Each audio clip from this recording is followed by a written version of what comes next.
Welcome to the video, and we're going to be exploring how you can find a designated prescribing practitioner in the beautiful city of Cardiff. As always, subscribe, like and share. It's Fahim here, and let's get into this video.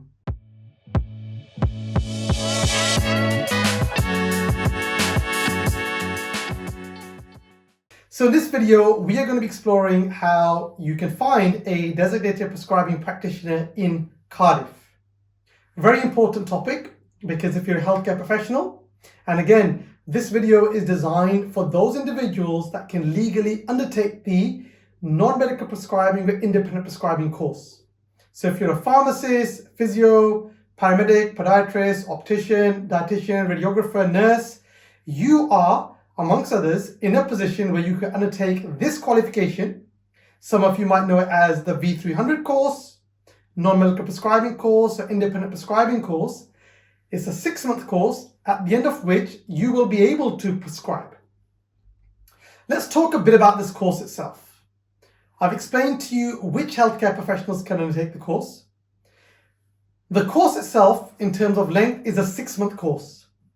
There are some universities that can actually do the course as accelerated, a 4-month course. But from experience and having spoken to past students and current students, the 4-month course can be quite intense. Keep that in mind. So you have to cover the duration or the requirements of the course within 4 months. Can be quite intense. What do you have to do in this course itself? Number one, you have to have 90 hours of supervision by an individual who's been qualified for 3 years as a prescriber, is actively prescribing, is able to evidence themselves across the Designated Prescribing Practitioner Competency Framework, and that was developed by the Royal Pharmaceutical Society. So if you can Google, type in the DPP Competency Framework, it's a list of knowledge, skills and behaviors that this individual who's going to act as a DPP is able to demonstrate. So you need to have a DPP in place. They have to supervise you for up to 90 hours.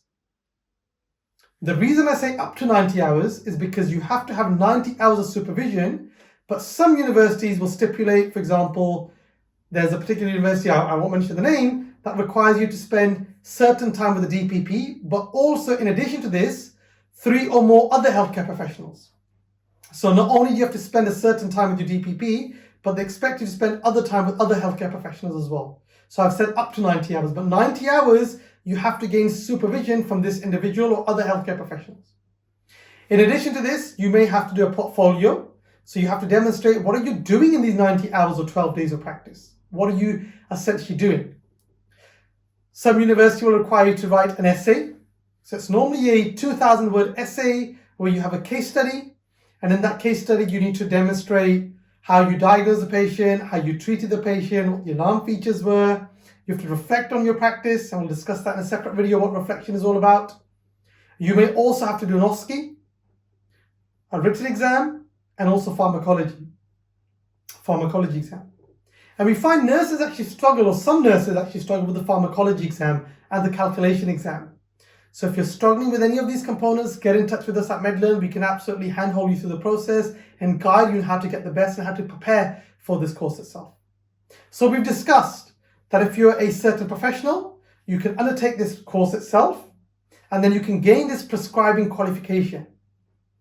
This qualification allows you to prescribe within your scope of practice. And the scope of practice is an area that you already are actively diagnosing, treating, and making recommendations, and you're reviewing patients. A scope of practice is your area of expertise. It is not an area that you want to develop your expertise in. Keep that in mind. It's an area that you're already competent in. But what you don't have is a prescribing conversation, is a prescribing qualification.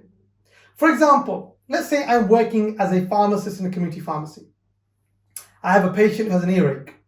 I take a thorough history, I examine the ear, and it's actually you're suffering with otitis media. But I can't prescribe medication for otitis media. Instead, I'll write a referral letter to your GP, I'll make the recommendation, and I'll review you afterwards. that is an area that you can develop your competency in, or prescribing competency, because you're already competent. On the other hand, let's say I have an interest in diabetes or maybe aesthetics. I have no training, I can't diagnose a patient, I can't treat the patient, but I want to develop my skill. And then this is not your scope of practice. That's something you can expand your scope of practice in. That's how you choose your scope of practice. For nurses, it might be if you're working in intensive care units, that'll be quite useful. If you're a pharmacist, it could be chronic conditions. If you're working in general practice, again with nurses, same thing. If you're in a community pharmacy, it could be ENT related conditions or dermatology or skin related conditions.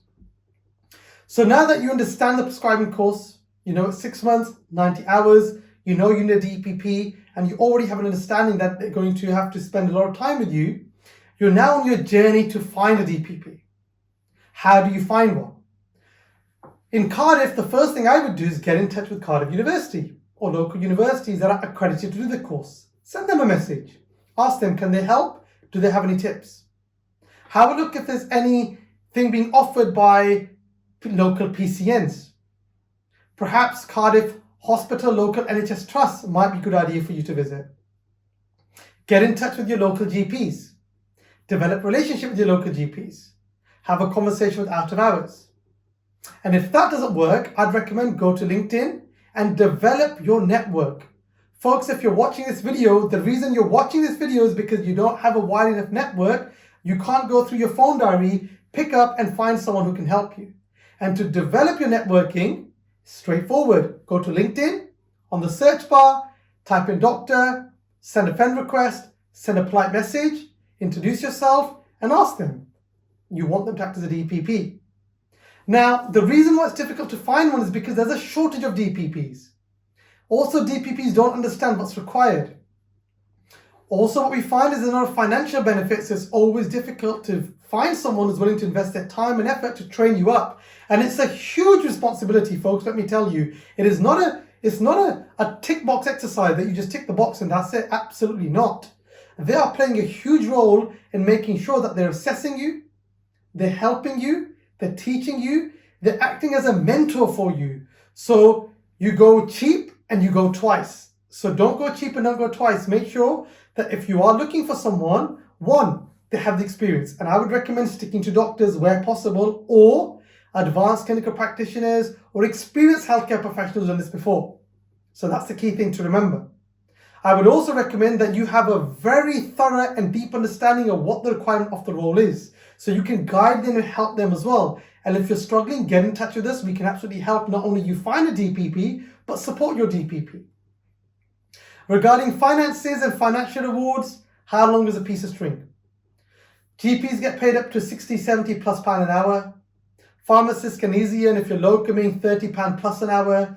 Nurses, similar rates. So you can see it's not cheap to find one, especially if you want them to make sure that you do develop the skill set so you can safely prescribe. Also think about time commitments. There's 6-month courses, there's 4-month courses. Think about the requirements. There's going to be an essay, there's going to be a portfolio, there's going to be an OSCE, there's going to be a written exam, there's going to be presentation. There's a lot to do in that 6 months. So make sure you plan in advance. Timekeeping. Half an hour to an hour every day will get you far. Rather than saying I'm going to dedicate a whole day a week, I don't think that works. So timekeeping skills is going to be the key thing. Time management skills is going to be the key thing. So if you're struggling to find a DPP and you're struggling in Cardiff, get in touch with us at MEDLRN. Absolutely, we can help. Thank you for watching. I hope you found this video useful. Always subscribe, like and share.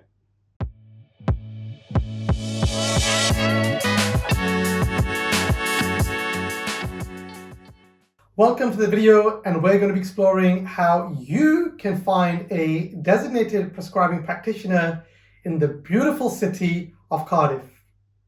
As always, subscribe, like and share. It's Fahim here, and let's get into this video.